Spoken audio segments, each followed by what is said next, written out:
여러분 자녀들을 다 키워보셔서 아는 사실입니다만은 월요일부터 토요일까지 학교 가는 그 날에 우리는 토요일까지 다 다녔죠. 안 일어납니다. 잘 안 일어나요. 그런데 놀랍게도 학교를 안 가는 공휴일이나 토요일 날은 더 잘 일어나요. 그 참 이상하네요. 학교 가는 날은 깨운다고 애를 먹는데 토요일 날 공휴일은 깨우지도 안 해도 벌떡 일어나서 공 가지고 나가서 공 차고 노는 그런 걸 보면 야, 사람이라는 게 참 스트레스, 염려, 이 불어는 프레셔, 이 억압이 참 무서운 거다. 그런 생각이 들어요. 왜냐하면 공부하는 학생들 공부에 대한 스트레스가 없는 날, 학교 안 가도 되는 날, 그러니까 그날은 일찍 일어나 기분이 좋다는 거죠. 그렇다면 성도 여러분, 우리는 어떻습니까? 우리는 공휴일에 이야기 안 해도 일찍 잠이 깨어 일어나는 아이들처럼 오늘 우리가 안고 있는 이 무거운 짐들 벗어버리는 그런 날들이 계속되어져야 되지 않겠습니까? 누구나 염려, 근심이라는 불청객은 예외 없이 찾아옵니다. 여러분과 저, 그 누구 하나도 이 염려라는 이 사슬에 자유하는 사람이 없습니다. 그런데 성경은 염려하지 마라, 두려워하지 마라, 이 말이 365개가 나온답니다. 저는 그렇게 다 헤아려 보지 않았지만은 경건한 종들이 그걸 일일이 다 세어본 모양입니다.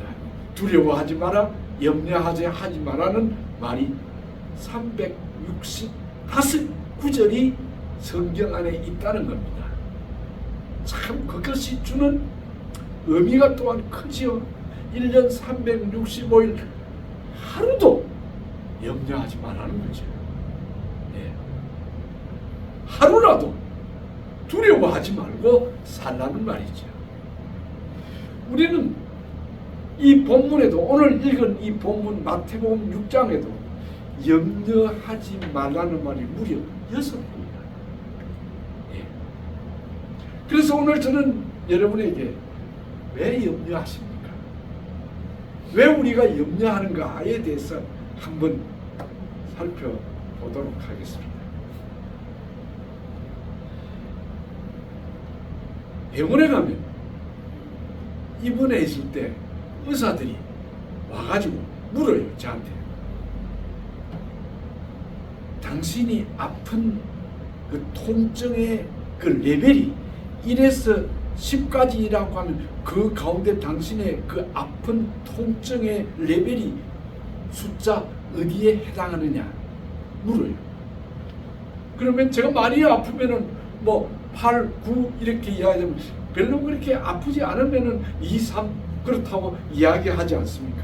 그러면 오늘 여러분 왜 우리가 염려하느냐?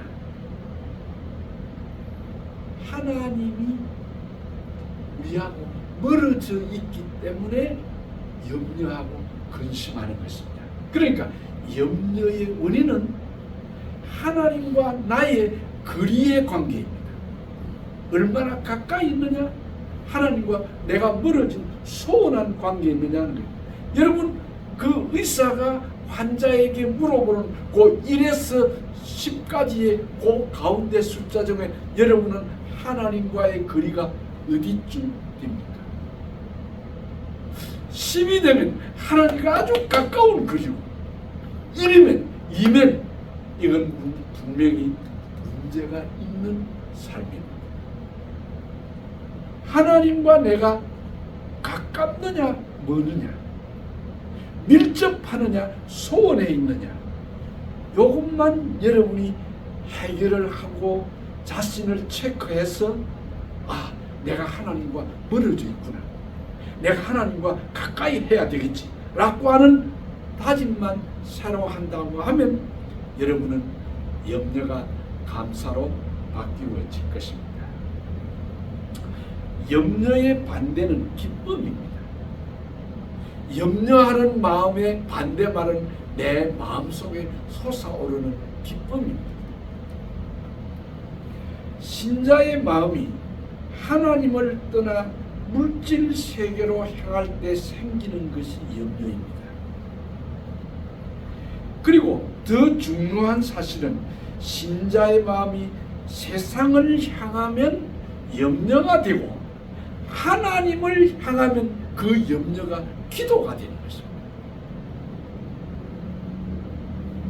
하나님을 향하면 축복이 되지만 세상을 향하면 그 염려가 패배가 됩니다. 여러분이 하나님과 가까이 생활하는 삶이 있다면 여러분은 이기는 자, 승리하는 자, 위너가 되는 것이고, 여러분이 하나님과의 거리가 멀어져 있는 소원한 관계가 되면 여러분은 어쩔 수 없이 인생의 루저가 되는 것입니다. 지는 자, 패배하는 자가 될 것입니다. 그러므로 믿음이 뭐냐? 라고 할 때 믿음은 세상을 향하는 염려에서 방향을 하나님께로 돌려서 기도가 되게 하는 것. 그게 믿음입니다. 그래서 빌립보 4장 6절 7절에 바울은 감옥에 갇혀서 감옥 속에서 부자유하고 괴롭고 고통스러운 삶의 현장에서도 빌립보 교인들을 향하여 아무것도 염려하지 말고 오직 모든 일에 기도와 간구로 너희 구할 것을 감사함으로 하나님께 아뢰라. 염려와 감사라는 말을 대조해 놓고 있습니다. 그러면서 다시 말하기를 그리하면 모든 지각에 뛰어난 하나님의 평강이 그리스도 예수 안에서 너희 마음과 생각을 지킬 것이다. 여기 이 본문에 모든 지각에 뛰어난 하나님의 평강이라는 이 말이 영어 성경에는 모든 지각에 뛰어났다는 이 말은 beyond of human understanding, beyond of human understanding. 그러니까 인간의 이해를 넘어, 인간의 생각을 넘어, 인간의 염려와 근심을 넘어 있는 그 하나님의 평강, 그거를 우리가 소유할 수 있는 성도가 돼야 됩니다. 성도인 우리가 버려야 될 것 중에 하나가 비교의식, 그거 버려야 됩니다. 여러분, 우리는 어떨 때 가만히 누워있든 아니면 기도를 할 때 늘 나와 다른 사람을 비교해 봅니다. 내 친구와 비교해 보기도 하고, 내 이웃과도 비교해 보기도 하고, 내 학교의 동창들과도 비교를 해봅니다. 그 친구는 성공해서 돈을 많이 벌고 건강하고 잘 있는데 나는 이렇게 지질이도 가난하고 고통스러워 있고, 그리고 병들어서 이렇게 고통을 당하는 중에 있는데 하나님 이거 왜 이렇습니까? 라고 생각하는 그 비교의식, 그걸 버려야 돼요. 이 비교의식 때문에 열등의식이 생깁니다. 그리고 이 비교의식 때문에 찾아오는 것이 비관적인 생각입니다. 늘 낙심하고 절망하고 넘어지는, 이것이 어디에서 오느냐 하면 남과 나를 비교할 때 일어나는 심리적인 현상입니다. 이것 버려야 돼요. 절대로 비교하지 마시기를 바랍니다. 구약 성경 시편에 보면 시편 73편이 아삽이라는 사람이 지은 시인데, 그 아삽이라는 사람은 여러분 잘 아는 대로 다윗 왕국의 그 아주 전성기를 구가할 때에 하나님의 성전에서 예배드릴 때 그 성가대의 지휘자입니다. 지휘자, 그 아삽이라는 사람. 그러니까 아주 경건한 사람 가운데 성도들의 그런 지도자입니다. 그런데 그가 그 시편 73편에 가만히 보면 그가 한때 남과 비교를 합니다. 불신자와 비교를 해봅니다. 그래서 그는 말하기를, 하나님, 왜 의인은 고통을 당하고 고난 중에 있는데 악인은 형통합니까? 그 악인과 나 자신을 비교를 해보았는데 왜 악인은 형통하고 잘 사는데 하나님을 믿는 하나님의 자녀라고 하는 나는 이 모양입니까? 비교를 해봅니다. 그때 그는 이런 생각을 했습니다. 그들은 승승장구하고 부귀영화도 누리고 걱정거리도 없고 돈도 많고 부자로 잘 살고 아프지도 않습니다.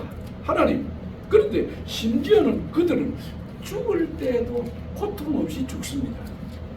그리고 모든 주위 사람들이 하나님을 알지 못하는 이 악인, 하나님을 알지 못하는 이 사람들을 부러워하고 그 사람들을 참 따라가려고 애를 씁니다. 하나님, 그런데 하나님을 믿는 우리 성도는 왜 이렇습니까? 왜 고난을 당하고 문제 속에 이렇게 얽히고 설켜 가지고 고난을 당하게 합니까? 아삽처럼 이 부조리한 현실, 이 모순된 우리의 삶에 여러분 얼마나 때로는 가슴 아프고 정말 그 짓누르는 삶의 무게가 너무 무거운 그런 고통이 있을 것입니다. 그래서 이 아삽이라는 이 시인이 이 문제를 두고 의인은 고통을 당하는데 악인은 형통하게 잘 된다. 이거 풀 수 없는 인생의 수수께끼를 안고 낙심하고 때로는 넘어지기도 하고 절망하다가 그가 이런 갈등 속에서 하나님 성전에 들어갔습니다. 하나님 성소를 찾았습니다. 그리고 그 성소에서 기도를 하는 가운데 그가 깨달았다. 그 인생의 부조리, 그 모순된 우리의 삶의 현실, 그 문제를 안고 고민을 하고 고난을 하고 고뇌의 불면의 밤을 보내던 이 아삽이 드디어 하나님의 성전에 들어갔을 때 알게 됩니다. 그 아삽이 하나님의 성전에 들어가서 기도를 하고 하나님 앞에 예배를 하는 가운데 깨닫게 해준 진리가 뭐야? 악인은 하나님 미끄러운 곳에 두셨다. 밀어버리면 금방 쭉 미끄러져가 그런 미끄러운 곳에 두셨고, 그래서 졸지에 망하자는 거예요. 졸지에 망하게 한다는 거예요. 그리고 그들의 삶의 마지막은 완전히 멸망을 당합니다. 그거를 하나님이 이 아삽에게 깨닫게 해 주었습니다. 그래서 이 시인 아삽이 이 다윗 성가대의 대장이었던 이 아삽이 한때 하나님과의 멀어져 있는, 그리고 남들과 비교하는 그 비교의식에 사로잡혀 가지고 시험 중에 있는데 하나님의 성전에서 그것을 깨닫고 나니까 내가 하나님과 가까이 있지 못하고 멀어져 있었구나 하는 것을 알게 되었습니다. 성도 여러분, 지금 여러분의 삶은 하나님과의 거리가 가깝습니까? 멀리 있습니까? 이 문제가 염려냐 기쁨이냐, 하나님 앞에 축복이냐, 아니면 우리에게 하나님의 징벌이냐, 그것이 갈라지게 될 것입니다. 그래서 이 아삽이 그 시편 74편 맨 마지막에 결론적으로 한 말씀이 있습니다. 하나님께 가까이함이 내게 복이라. 내가 주 여호와를 나의 피난처로 삼아 주의 모든 행사를 전파하리로다. 한때 그가 하나님과 거리가 소원되어 있는 관계 속에 있었는데 그가 성전에 들어가서 기도하면서 하나님 앞에 무릎을 꿇었을 때에 하나님이 그에게 깨닫게 한 진리를 그가 가지고 하나님 앞에서 우리 신자의 삶이 하나님을 가까이 하는 게 그게 복이다. 그게 복이다. 그걸 깨달아. 여러분 오늘 이 아삽 같은 이런 경건한 깨달음이 거룩한 깨달음이 있기를 주의 이름으로 축원합니다. 그럴 때에 내게는 염려나 두려움이 없어지는 것입니다. 여러분 잘 아시는 종교 개혁자 마르틴 루터는 정말 교회사 2000년 역사 속에서 그 마르틴 루터만큼 위대한 자가 어디 있는가라고 존경하던 그런 참 신학자요 종교 개혁자입니다. 그런데 이 마르틴 루터도 종교 개혁이라고 하는 큰 일을 하다가 목숨의 위험을 느끼고 그리고 그 앞에 장애물들 그 로마의 교황청과의 그 싸움은 만만치 않았습니다. 그래서 어떤 신학자는 표현하기를 그 루터가 위텐베르그 그 대성당 앞에 95개조의 항의문을 내걸어가지고 그 로마의 교황청을 향하여 선전포고를 한 그 모습을 어떻게 묘사를 했느냐 하면은 지렁이가 태산을 움직이려고 하는 무모한 짓이다라고 그렇게 표현을 했어요. 실제로 그때 마르틴 루터의 삶은 지렁이 같은 별 볼일 없는 존재인데 그런 지렁이 같은 존재가 거대한 중세의 그 로마의 성당 그 천주교의 그 권세 그 권위를 깨트리려고 그 나선 것은 지렁이가 태산을 움직이려고 하는 그런 무모한 짓이라고 생각을 했습니다. 그만큼 어려움이 있었습니다. 그래서 종교개혁 운동을 하던 이 루터가 한 번은 낙심을 해가지고 실망이 됐어요. 그냥 바깥 출입을 안 하고 그냥 집안에 꽁꽁 들어앉아서 그저 잠만 자고 그냥 낙심하고 있었습니다. 그런데 그 부인이 마르틴 루터의 부인이 새까만 상복을 입고 루터가 누워있는 방에 들어왔습니다. 루터가 눈을 번쩍 떠서 보니까 자기 부인이 머리를 풀고 까만 상복을 입고 와서 그래서 얼른 부인한테 무슨 일이 있어? 사람이 죽었어? 부모님 돌아가셨어? 라고 물으니까 아니요. 그 부인이 하는 하나님이 돌아갔어요.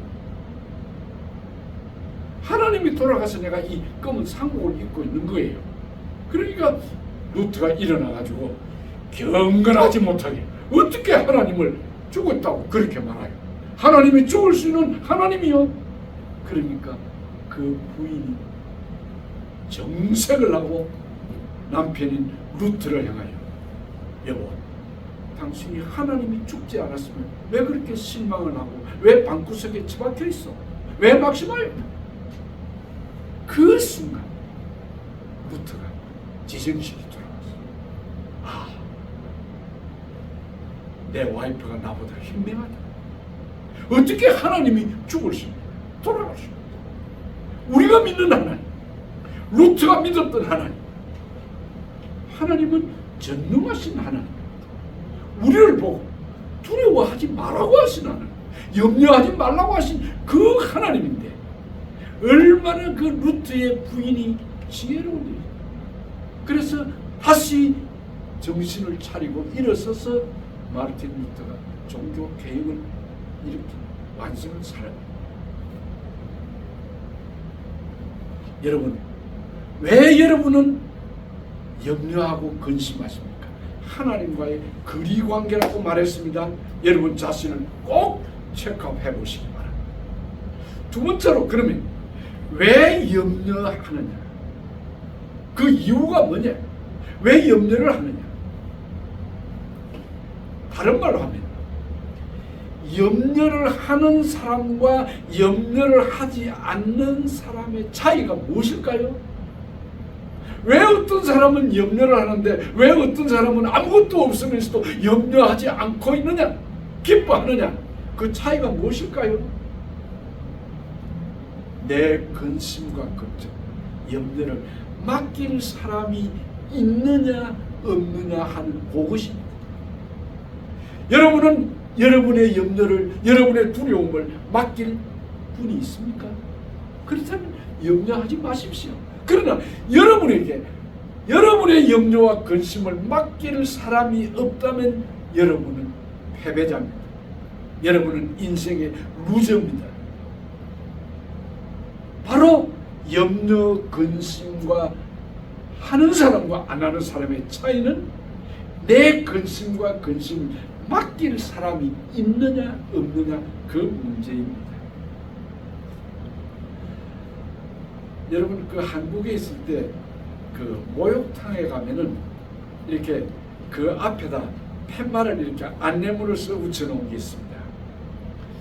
기중품을 프론트에 맡기십시오. 그런데 맡기지 않았는데 분실된 기중품은 우리가 책임을 지지 않습니다. 라는 문구가 딱 쓰여 있습니다. 굉장히 우리에게 준 의미 있는 그런 어나운스먼트예요. 예.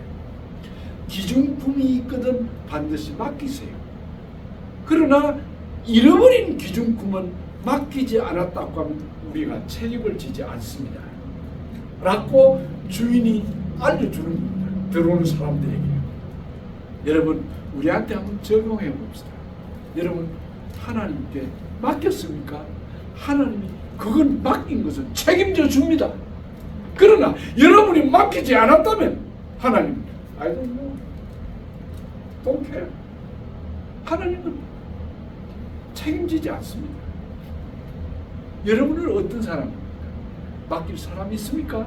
여러분이 귀중한 것을 맡겼습니까? 우리에게 귀중한 게 무엇입니까? 우리의 삶의 전부를 주님께 맡기는 거예요. 그러면 하나님이 책임져 준다는 것입니다.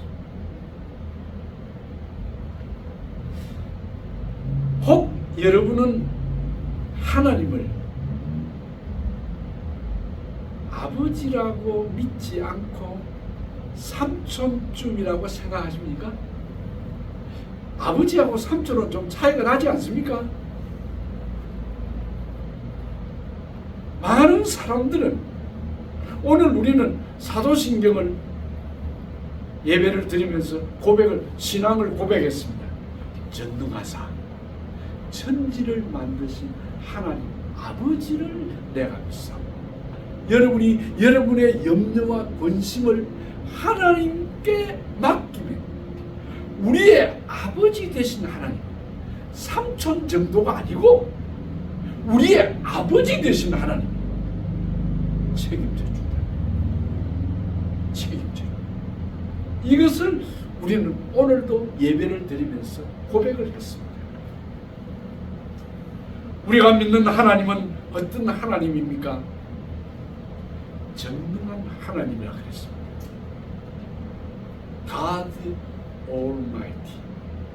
전능하신 하나님. 전능하다는 말이 무슨 말입니까? 못할 게 없다는 그 말이죠. 그 하나님을 믿는다면 여러분의 염려와 근심과 걱정을 그분에게 맡기십시오. 우리가 믿는 하나님은 길 없는 곳에 길을 내시는 하나님. 홍해도 갈라졌고 요단강도 갈라지게 했어요. 거기에 길을 내시는 하나님.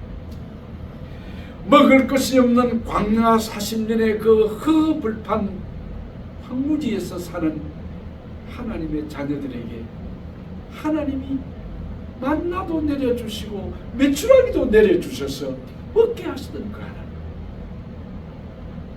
여러분 제가 언젠가 여러분에게 그런 말씀했습니다. 창세기 1장 2장 3장에 보면 하나님이 사람을 창조하시는 그 천지를 창조하는 이야기가 거기 나오는데 놀랍게도 하나님은 첫날에 인간을 창조하지 않고 엿새 6일째 되던 날에 인간을 창조를 했습니다. 왜 그랬을까요?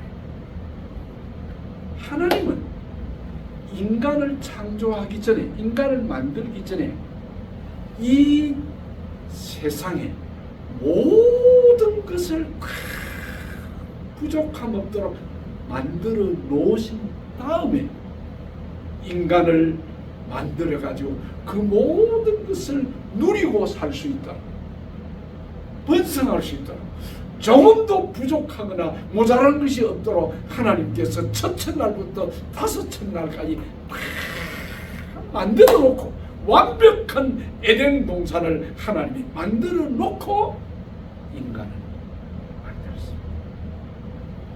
이 하나님이 우리의 아버지이십니다. 여러분, 무슨 염려, 걱정거리가 있습니까? 내려놓으십시오. 주님께 맡기십시오.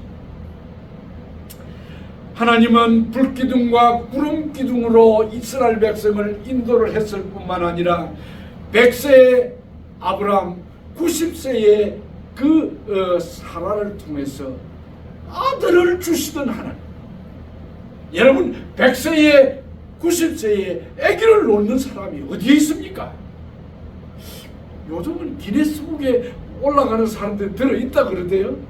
그런데 우리 하나님은 도무지 인간적인 가능성이 전혀 없는, 소위 말하면 경수가 끊어진 불가임 여성인 그 사라에게 하나님 태를 열었어요. 아기를 낳을 수 있도록 해주신 그 하나님이 우리가 믿는 하나님.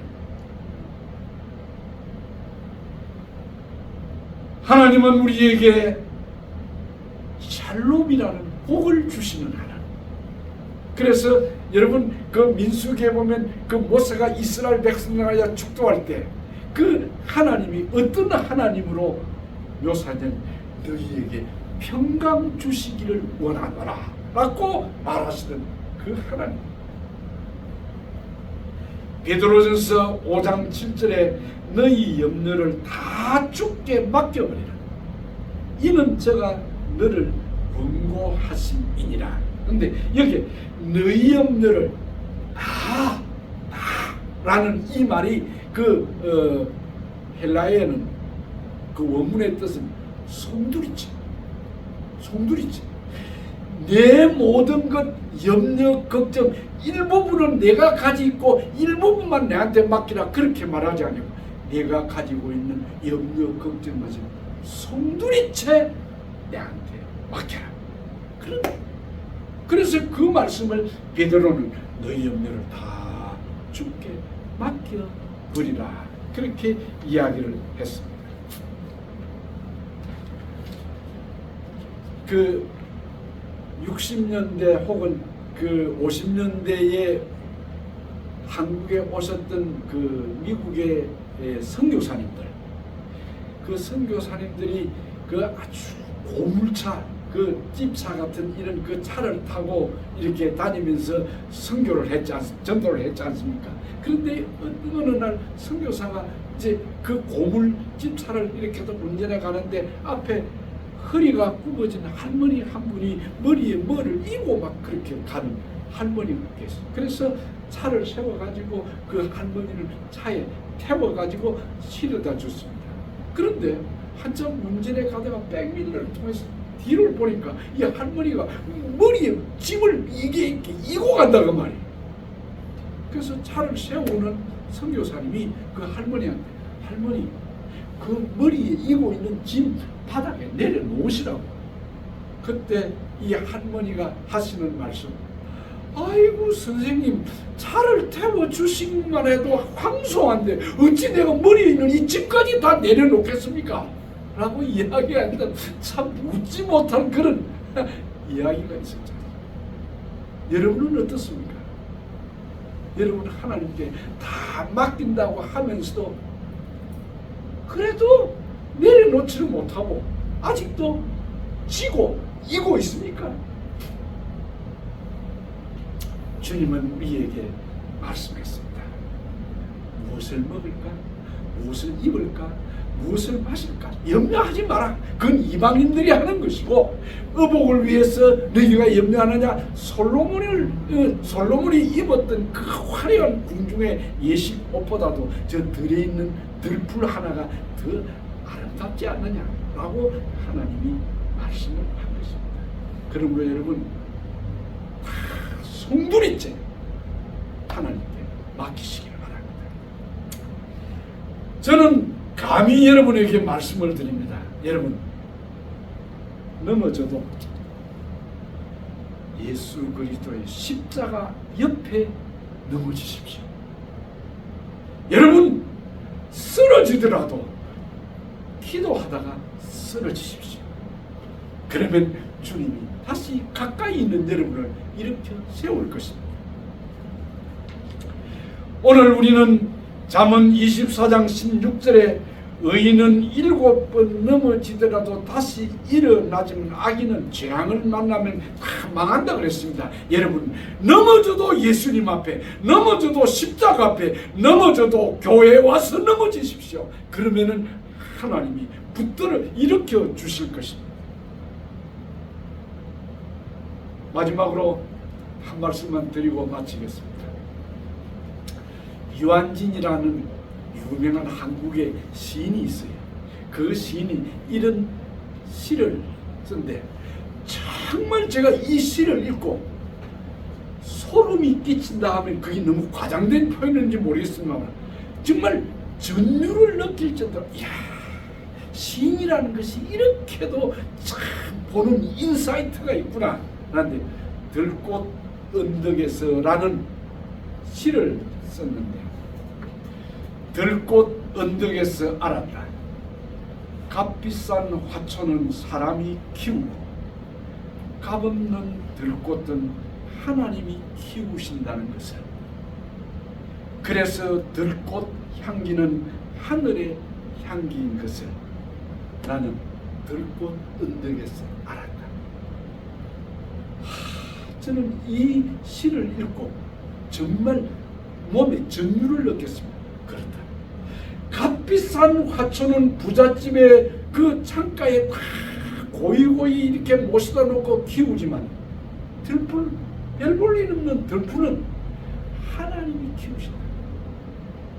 여러분, 비록 우리가 이 땅 위에서 많은 불신자들처럼 가지지도 못했고 권력도 돈도 명예도 없는, 별 볼 일 없는 들판에 핀 들꽃 같은 존재일지 모르지만, 그러나 하나님, 값비싼 화초는 사람이 키우는데 들꽃은 하나님이 키우신다는 것입니다. 하나님이 여러분의 인생을 책임지고 있다는 것입니다. 하나님이 여러분을 케어하고 하나님이 여러분을 인도하고 하나님이 여러분을 축복해 주신다는 이 사실을 믿으시길 바랍니다. 왜 염려하십니까? 왜 걱정하십니까? 하나님이, 들풀은 하나님이 키운다는, 그래서 그 들풀이 솔로몬이 입고 있는 옷보다도 더 아름답다. 그러므로 여러분, 오늘 우리가 들꽃 같은 인생인지 모르지만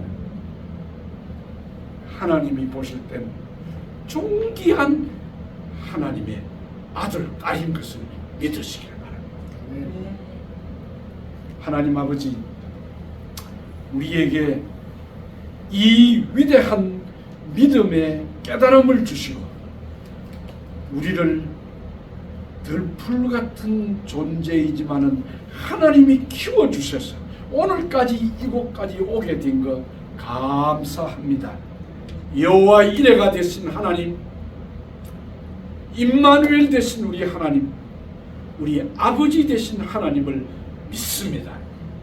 도와주시고 내 염려, 걱정, 근심 다 주님 앞에 내려놓사오니 주여 받아 주옵소서. 예수님의 이름으로 기도하옵나이다.